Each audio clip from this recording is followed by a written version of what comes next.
Hi guys, it's me, Joseph Linderson again, and for this video that's dedicated to my birthday month in 2024, I have decided to cover a movie that is really funny in all the in its dark humor.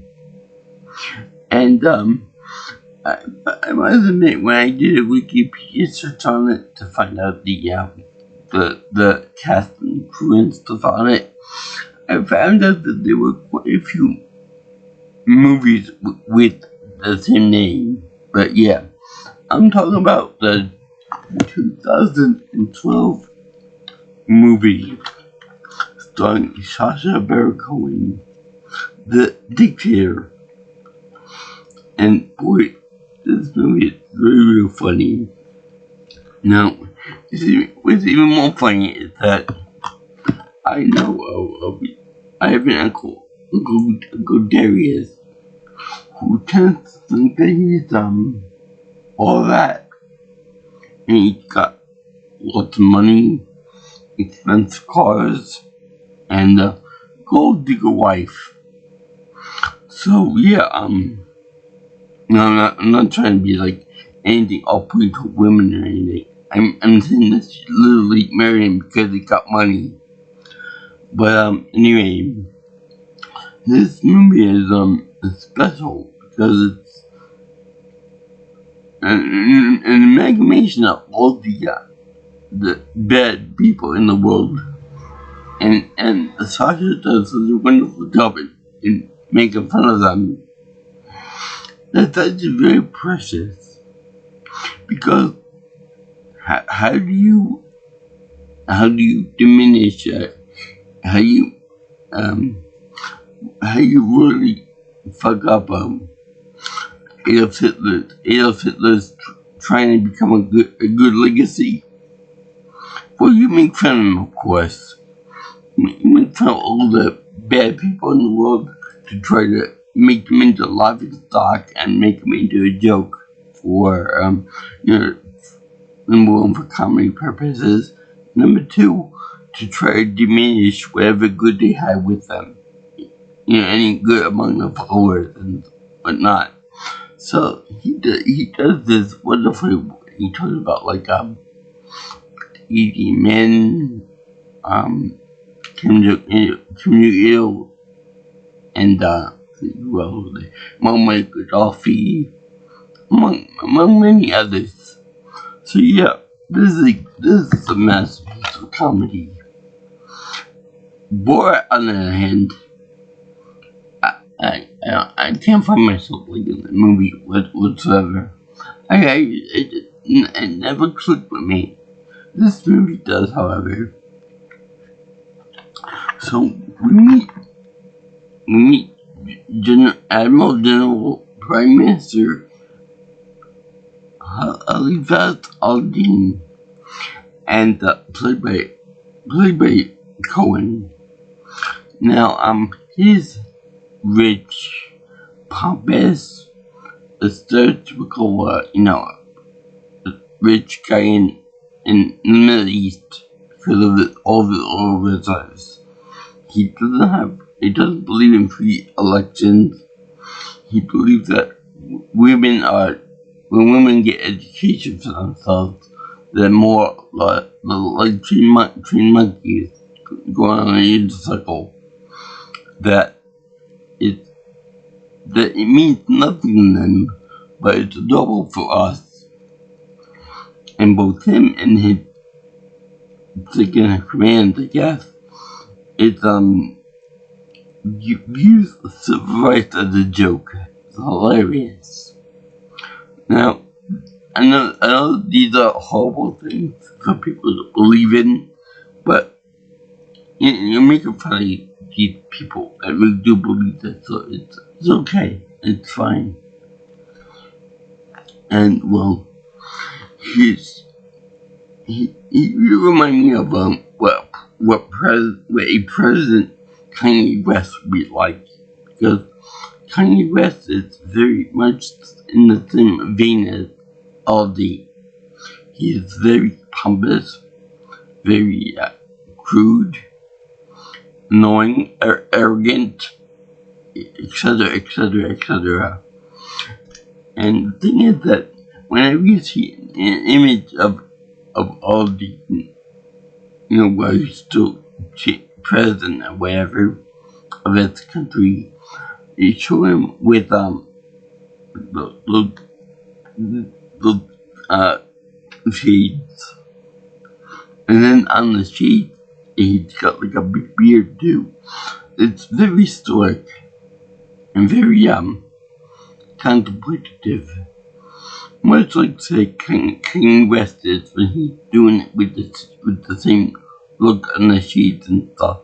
So I think that somebody must have been influenced by somebody else, because this character definitely does have some influence on him from West.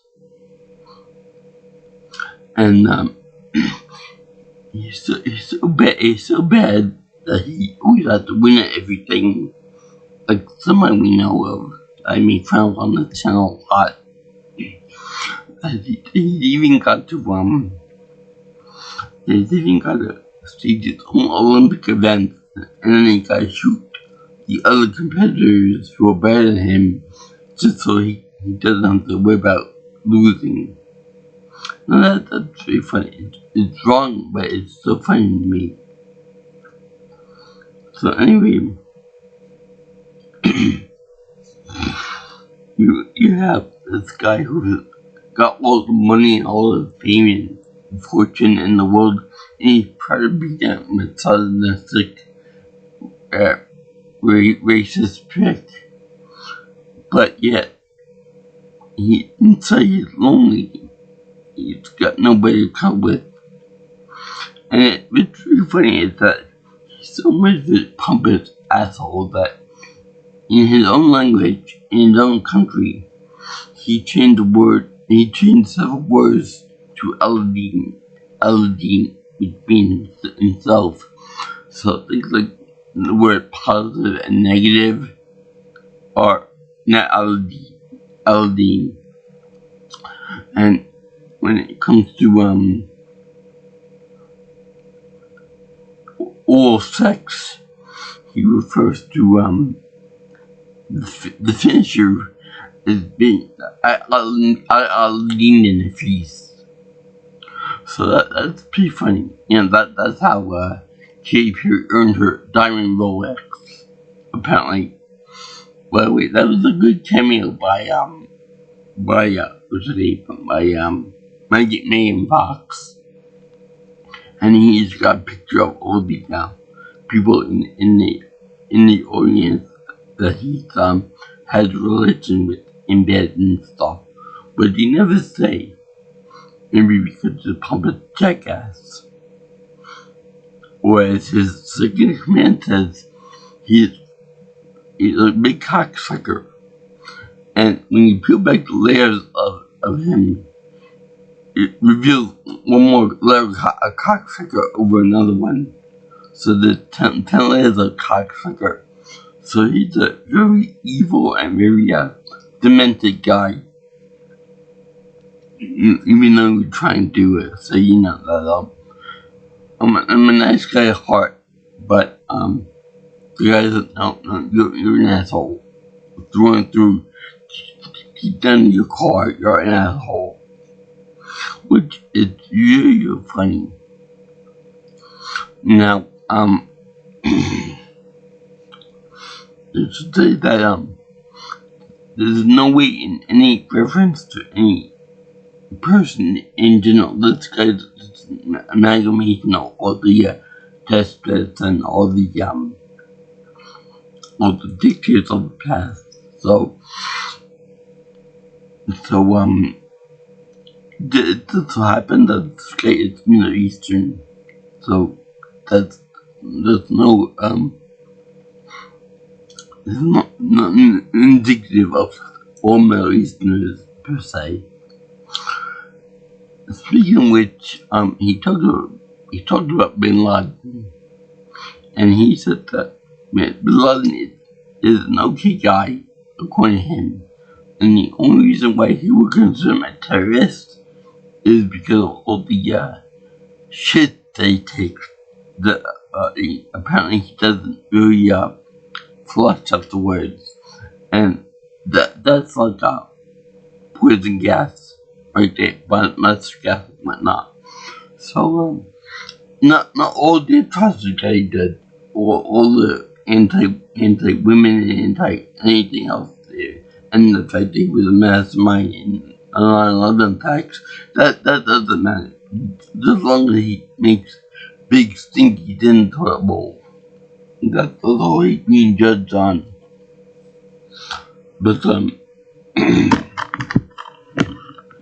but then the next one in command, the Ben Kingsley is in this, and he plays Ali's uncle, which is rightful heir to the throne. So he wants to sell the oil to people and make a lot of money and become the new his estate heir, because that was his birthright. But Dean took over. Why he wants to keeps him around, I have no idea why. But he does. And even though he did the rightful heir, you would think that somebody like that would try to take your power away from you eventually, and he does. But apparently, General Aldine is a complete moron. Which, yeah, he does, but suddenly he tend to make a few mistakes with leads to be morons. So he has to get a body double as to be even more stupid than he is. Now, this is really stupid because the guy is obviously a complete idiot. And his private guards, which are all women, which is a direct parody of Muammar Gaddafi, which also had female bodyguards or assassins, as you will. And they had him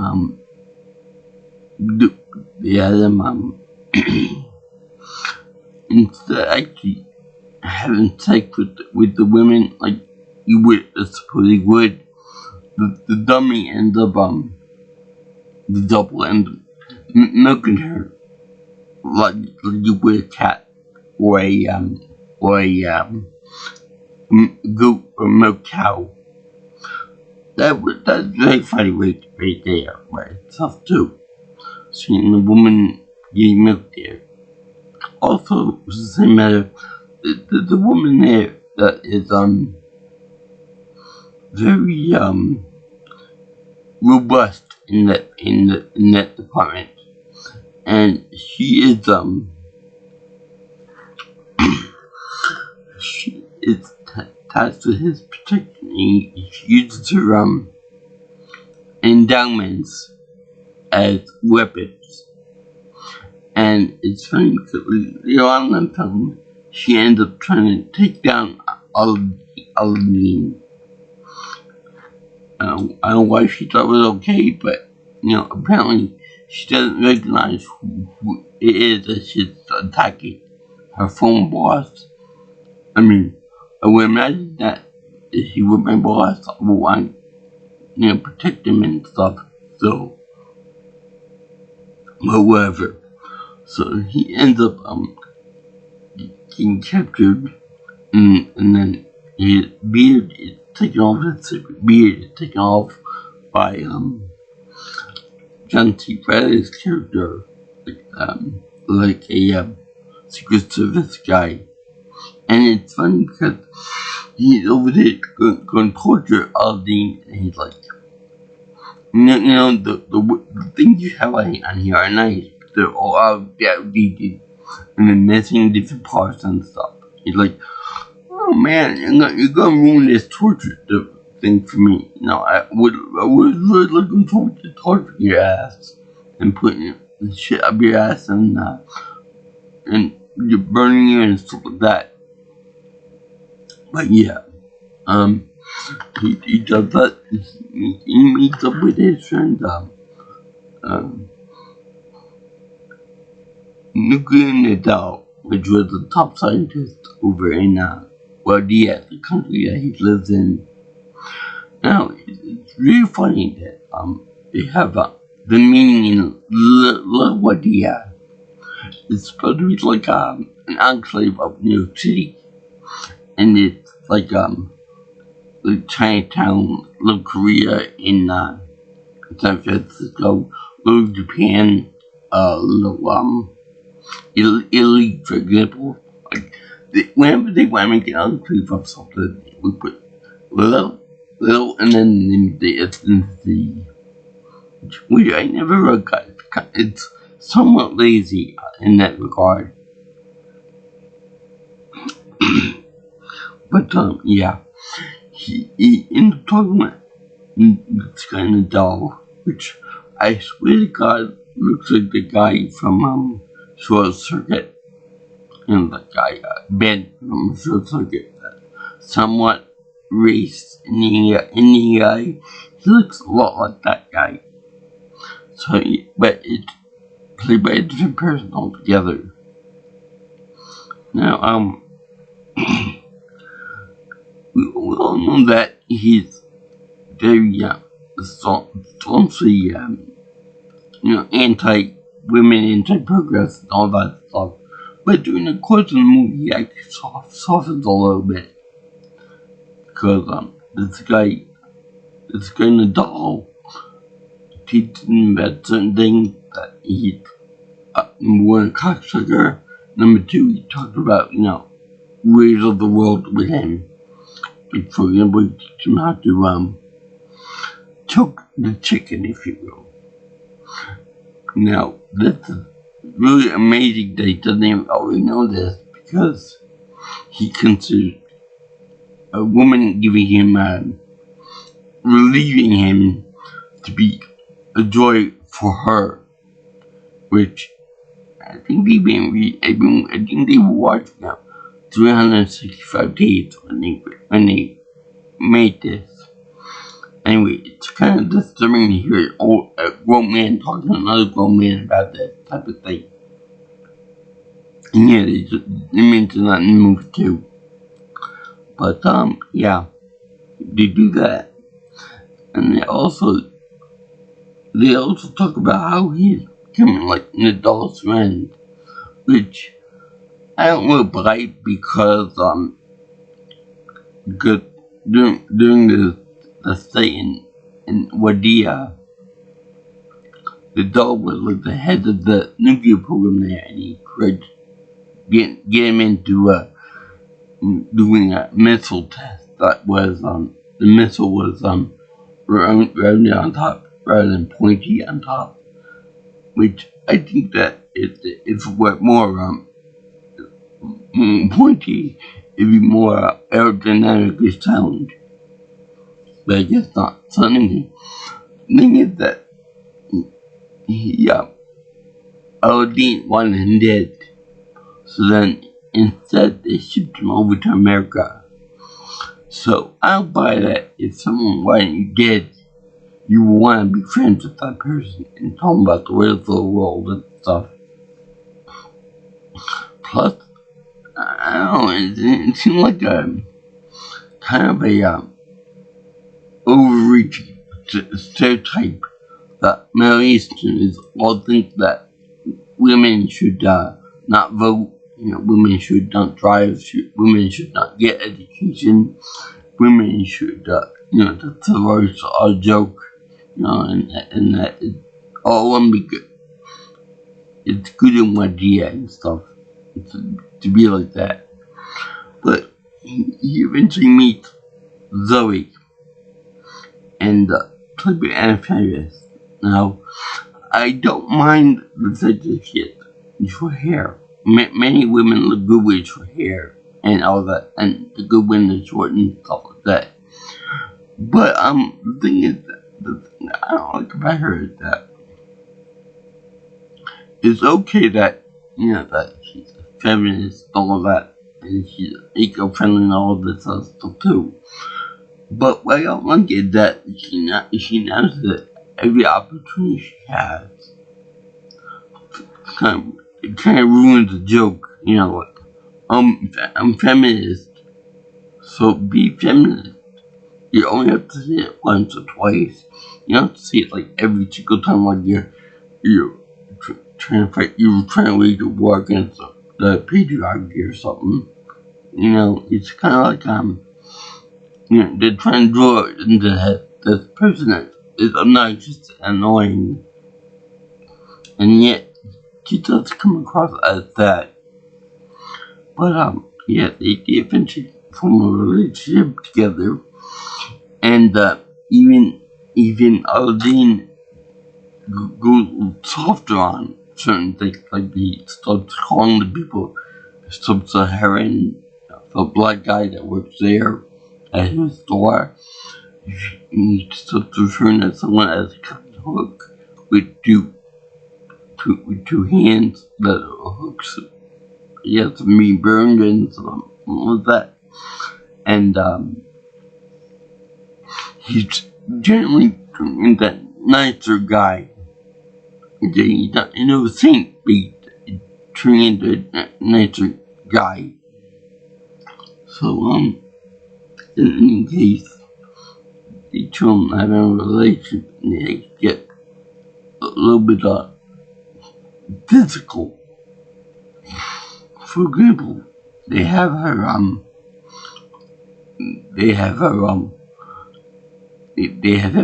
licking some black hair on her body, not on her head either.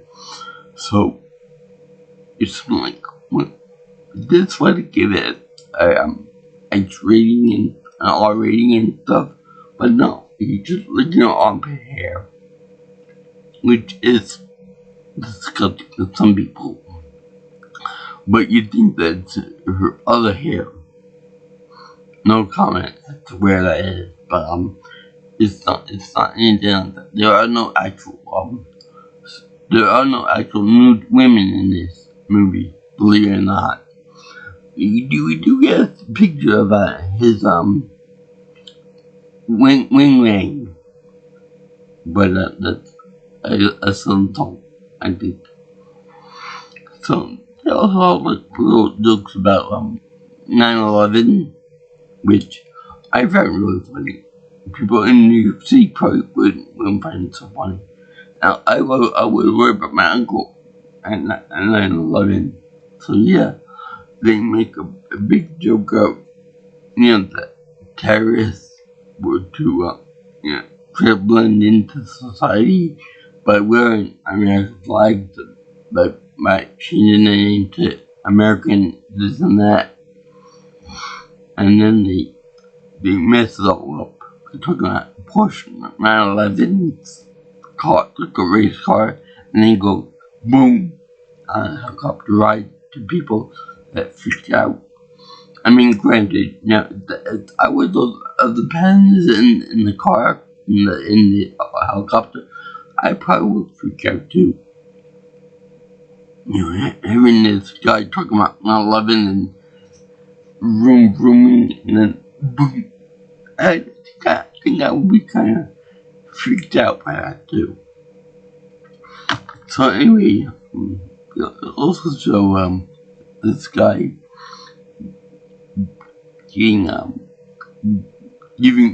helping a pregnant woman give birth. And they're kind of sweet. And there's also Chris Elliott in here, Edward Norton, and Fred Armisen in here too. The pregnant lady is played by let me see, Catherine Hahn. And it's really funny because he's over there helping her give birth and stuff, and he drops his cell phone in there. It's really funny, and he's like, the vagina open and close it when he wants him to. When he wants to call and hang up and stuff, and it's so funny. and he said that at the woman's on the ground, he's like, "Where are the rebel bases? Where are the rebel bases?" So he forced a habit. So that's really funny because he keeps going back to his old ways. It's real funny because when he holds the baby up high, it's like, I sentenced you to life, and I got some bad news for you. It's a girl. I don't mind it if I have a girl, but that's really funny that he's like that, even though he's a Middle Eastern guy that's more or less like misogynistic and whatnot. Kind of like a parody of those people.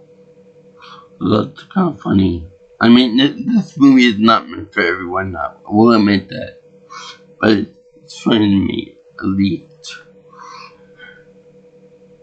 So anyway, they show this guy softening up, and they show Ben Kingsley coaching the dummy double into providing, a constitution to Wadia, where you get free elections, you get free speech, women drivers, women's right to vote, etc., etc., etc. And of course, Ali doesn't want that.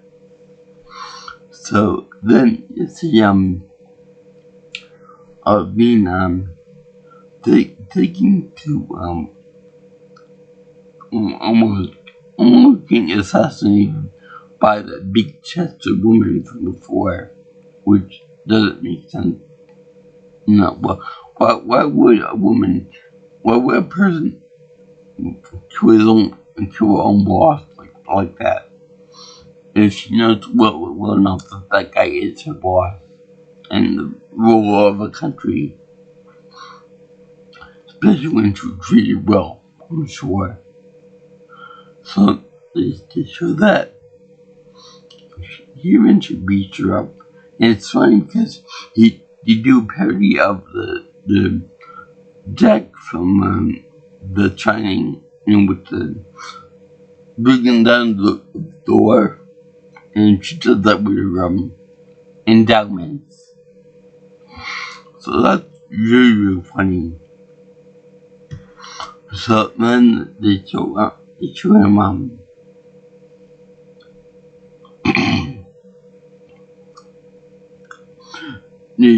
show him trying to break in the UN building with they're having the big speech. And the dummy is a complete moron because he takes a piss in a jug and he shares it with the Israeli Prime Minister. And Nadal and him are saying, "That's a good one. You're taking notes on this, and that's a good one." The dummy is actually insulting the UN more than the actual guy is, which is so funny. But he doesn't want it, so he takes the Constitution after he takes over, after he takes the guy's spot. After the real war takes over the spot, he's like, "I want to abolish the Constitution," and then like, "What are your rules?" and that kind of thing. So it's really funny because then Zoe comes over and she talks him into not being so hard ass. I get the influence of women, I guess. So it's real funny because he gets his hair from a guy that died, and they cut the head, shaved the beard, and and he's haunting a doll with it like a puppet. You know, hello, how you doing? In the shower, in bed, and everything. It's so funny. Meanwhile, one part is when Aldine goes to be Zoe's store's manager. He says, these will be instead prosecuted or waterboarded and then kidnapped, and your family will be raped. I know that's not a funny thing, but it's so funny that someone with that experience do something like that. So then they have the guy Bank said, no, I want my money from the oil stocks. And then he shoots at our team, but then the double comes in and shoots him in the head anyway. So he blocks the bullet from Halloween. And it's really funny because every time I see this double, he got like a stupid grin on, like he got lobotomy or something, like. And it's so funny. So then Kingsley is arrested, and Aldine goes back into power. But he's less of the jerk than usual because he lets them have free elections.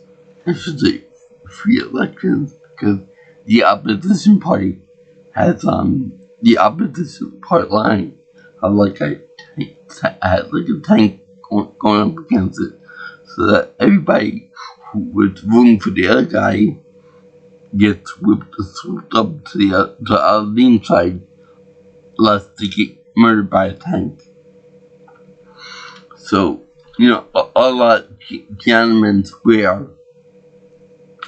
Now, it's very funny that when Zoe gets married to this jerk off, quite literally, because she teaches him how to do that, but she marries the jerk off, and she says, "Oh, I'm Jewish," and then he wants to go right away because apparently he's still swore about Jews and all that.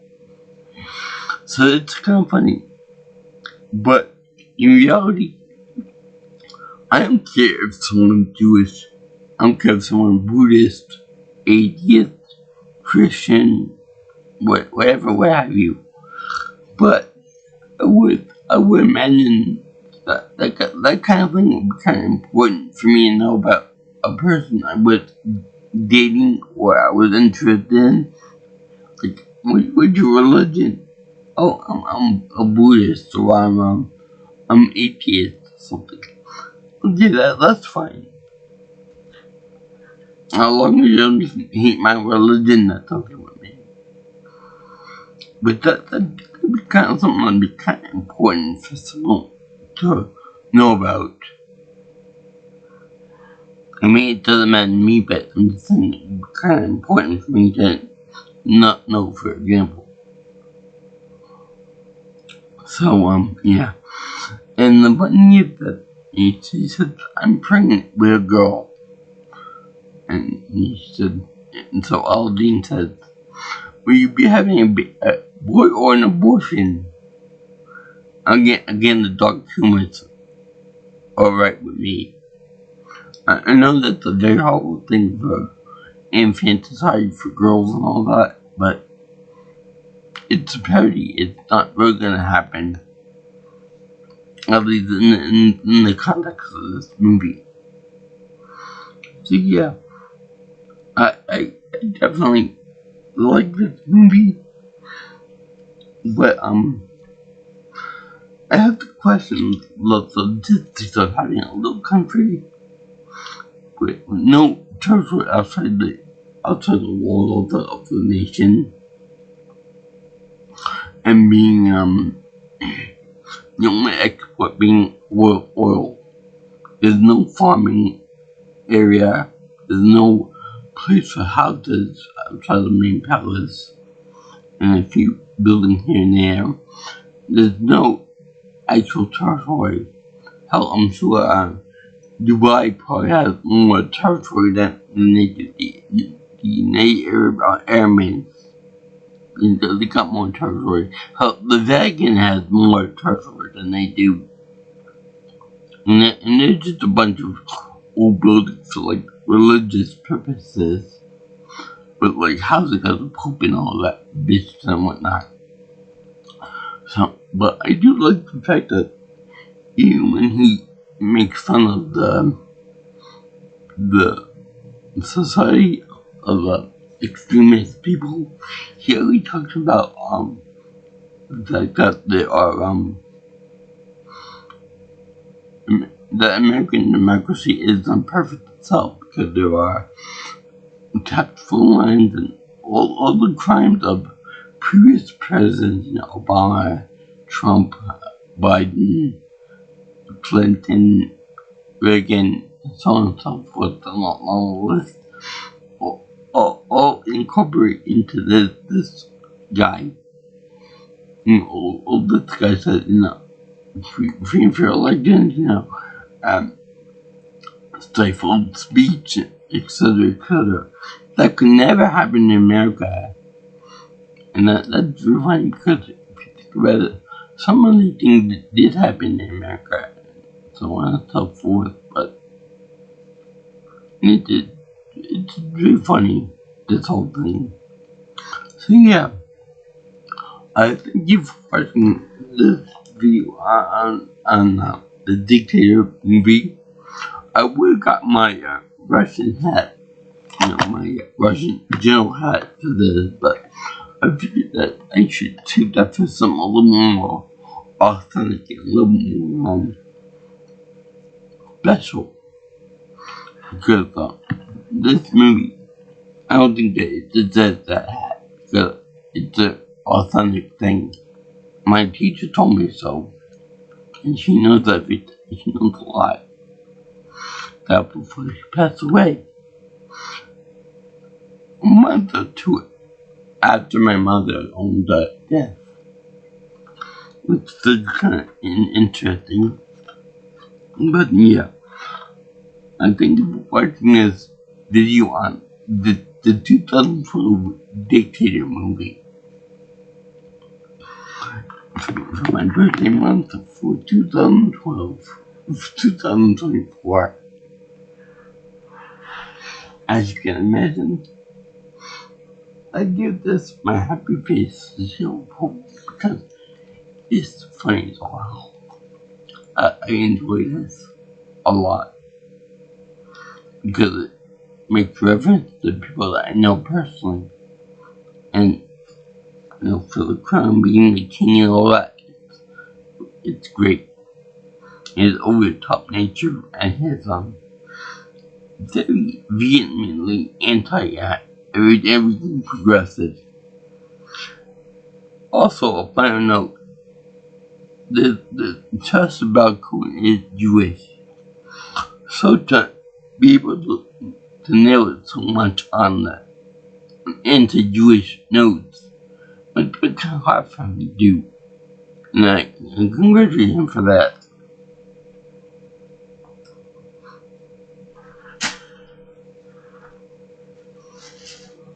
Also, the all was saying that you are last great dictator. Everyone fell before you. Saddam, Gaddafi, the Uns, Pol Pot, Mao, Idi Amin, all fell. You are the last great one. You are the last great cocksucker. Which, with direct reference to Shrek, we're talking about the onions, and if you peel back the onions, but you'll find a nice, sweet little ogre child not like Aldine. Aldine is pure blood asshole. So yeah, if you like what you see here and you want to see more of my videos, you can like, comment, share, and to my videos, and you can also subscribe to my channel. Also, if you want to leave any more if you want to contact me if you want to contact me or leave any future ideas for me for my videos, you can always contact me or text me at 631-707-3707. My cell phone number, and my Twitter or X, if you prefer, is at P Nelson Pro, and my email is at jjsviewingchannel@gmail.com. So, actually, everybody likes this movie and likes Sacha Baron Cohen and his comedy and Anthony too, because he's trying hard to be nice in this movie, but I didn't like it. I didn't like her. But I like her in other things like Scary Movie and other stuff too. But this movie no. But yeah. Also, I wanna know why is so much attention was given to this one bus, the Assassin's Lost Bodyguard.